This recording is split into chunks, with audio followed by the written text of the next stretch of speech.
Était-ce important pour la ville de Paris que l'école soit située intramuros? Ah oui, bien sûr.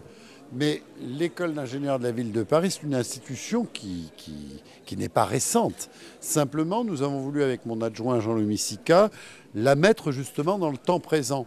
Donc bien sûr qu'elle peut rayonner sur toute la métropole et même bien au-delà, puisqu'il y a beaucoup d'étudiants étrangers.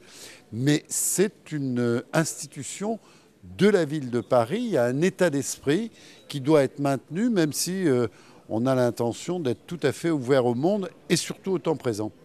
Y a-t-il une volonté d'équilibrer la répartition des établissements d'enseignement supérieur ailleurs qu'en province ou en banlieue? C'est une école municipale. Donc c'est normal qu'elle ne soit pas à Lyon. À Lyon, ils sont très bons, hein, mais voilà, nous aussi. Donc ce qui est vrai, c'est qu'on cherche la synergie entre toutes les écoles municipales de Paris, qui sont des écoles d'art parfois, comme Duperré, Boulle, ou des écoles scientifiques comme le SPCI. Ce sont des écoles municipales. En même temps, ce à quoi nous veillons, c'est une synergie avec toutes les grandes institutions nationales, l'université, les grandes écoles, les labos de recherche.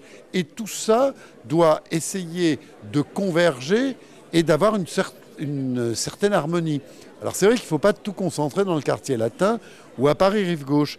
Et le fait qu'il y ait dans le 19e le IVP, c'est très important pour nous. D'autant que l'enjeu est surtout la créativité, la performance urbaine. Et donc, les arrondissements de l'Est parisien sont des champs d'expérience et même d'inspiration sur ce que sera la ville du XXIe siècle. Et enfin, juste, est-ce qu'il y a des projets de logement étudiants dans le quartier Excentre? Ah ben oui, il y en a beaucoup dans tout Paris. J'ai déjà réalisé en 2013 la totalité de mon programme pour la mandature 2008-2014. C'est 4000 logements étudiants. Et il y en a notamment dans le 19e arrondissement. Moi, je me souviens que quand on a fait les premiers dans le 18e, j'ai dit un quartier où il y a la diversité générationnelle, la diversité aussi du mode de vie est un enrichissement pour ce quartier. Donc le 19e arrondissement est un arrondissement populaire, un arrondissement qui a une vraie créativité, et le fait que des étudiants puissent y vivre, ça ne peut qu'enrichir tout le monde et les enrichir eux aussi.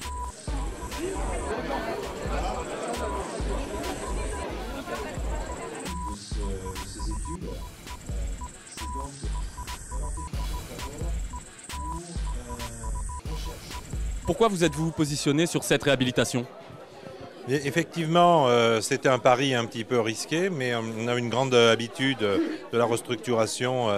D'abord, de l'analyse et de l'étude d'un bâtiment existant pour le requalifier dans une nouvelle destination.